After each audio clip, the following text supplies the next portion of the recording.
नागपूर महापालिकेमध्ये भाजप शिवसेनेनं एकत्रित लढण्याचा निर्णय घेतलाय, तर काँग्रेसनं देखील स्वबळाचा नारा दिला. मात्र 50% सिटिंग नगरसेवकांचं तिकीट भाजपनं कापल्यामुळं पक्षामध्ये अंतर्गत नाराजीचा सूर आहे. त्यामुळं या निवडणुकीमध्ये भाजपला फटका बसण्याची शक्यता आहे. मात्र नव्या चेहऱ्यांना संधी दिल्याची भाजपची रणनीती किती यशस्वी ठरणार हे देखील पाहणं तितकंच महत्त्वाचं आहे.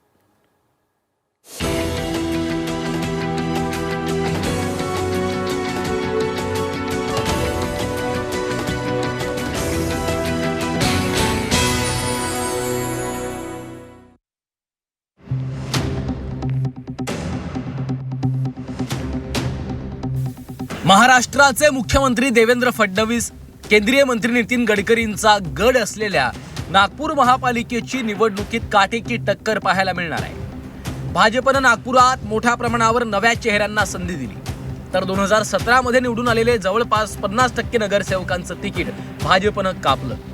त्यामुळं नागपुरात भाजपमध्ये नाराजीची लाट दिसतीये. मात्र नागपूरमध्ये नितीन गडकरी, देवेंद्र फडणवीस, चंद्रशेखर बावनकुळेंसारखे नेते मैदानात उतरल्यानं नागपूर महापालिकेवर भाजपचा झेंडा फडकणार असं मत भाजपच्या नेत्यांनी व्यक्त केलंय. भारतीय जनता पक्ष पूर्ण ताकदीने इलेक्शनमध्ये उतरलेला आहे.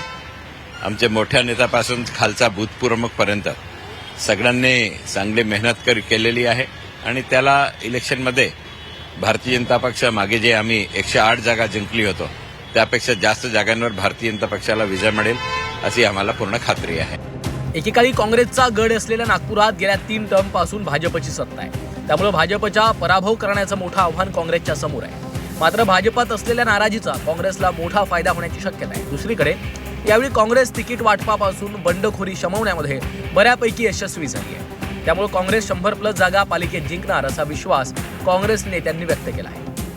आता ज्या पद्धतीनं यांनी 50%च्या जवळजवळ सिटिंग नगरसेवकांच्या तिकीट कापल्या, ज्याच्यामुळे सर्व कार्यकर्त्यांचा भारतीय जनता पार्टीवर रोष आहे, सर्वसामान्य जनतेचा सुद्धा रोष आहे. ज्या पद्धतीनं केवळ बाह्य सौंदर्यीकरणावर यांनी भर दिला आहे आणि ज्या रहिवासी इलाके आहेत, वस्त्या आहेत, या सर्व भकास झालेल्या आहेत. म्हणून यावेळेस जनता आमच्या सोबत आहे. आमची जमेची बाजू अशी आहे की यावेळेस काँग्रेस पार्टीमध्ये विकास भाऊंच्या नेतृत्वामध्ये सर्व नेत्यांना सोबत घेऊन ज्या पद्धतीचं तिकीट वाटप आम्ही केलेलं आहे आणि सर्व कार्यकर्त्यांना न्याय देण्याचा प्रयत्न केलेला आहे, त्याच्यामुळे एक पॉझिटिव्हिटी या निवडणुकीच्या माध्यमातून आम्हाला सर्वांना पाहायला मिळते आणि म्हणून 100+चा आमचा हा नारा या निवडणुकीमध्ये आहे आणि मला पुढे विश्वास आहे की या निवडणुकीमध्ये काँग्रेसचा विजय निश्चित होणार आहे. अनेक ठिकाणी शिवसेना आणि भाजपमध्ये फाटलंय. मात्र मुंबईप्रमाणे नागपुरात देखील भाजप शिवसेनेची युती झाल्याचं पाहायला मिळालं.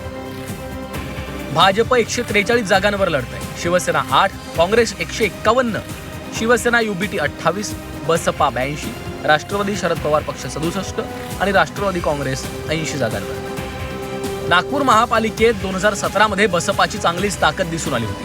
बसपानं तब्बल 10 जागा जिंकल्या होत्या, तर 22 जागांवर बसपाचे उमेदवार दुसऱ्या स्थानावर राहिले होते. यंदाही सत्तेचं समीकरण आमच्या सभोवतालीच फिरेल असा दावा बसपाकडनं केला जातो. यावेळेस बहुजन समाज पार्टीनं नागपूर महानगरपालिकेमध्ये 38 प्रभागामध्ये 82 उमेदवार उभे केलेले आहे आणि जी लढत दाखवली जात आहे, मागच्या वेळेस 2017ला बीजेपी 100चा आकडा क्रॉस करून गेली, काँग्रेस 29 पर्यंत आली, परंतु बहुजन समाज पार्टी मागच्या वेळेस 10 सीटा जिंकून आली आणि त्यातल्या 10 सीटाच्या सोबत 22 सीटा आमच्या सेकंडवर होत्या. यावेळेस आमच्या पुराण आहे, आम्ही महापौर बनाव अभियान या कार्यक्रमाच्या अंतर्गत आम्ही इलेक्शन्स लढत आहोत. 2017 मध्ये भाजपनं नागपूर पालिकेवर एकहाती सत्ता मिळवली होती. भाजपनं 108 जागांवर विजय मिळवला होता. काँग्रेसनं 29, बसपा 10, राष्ट्रवादी 1, शिवसेना 1 आणि अपक्ष 1.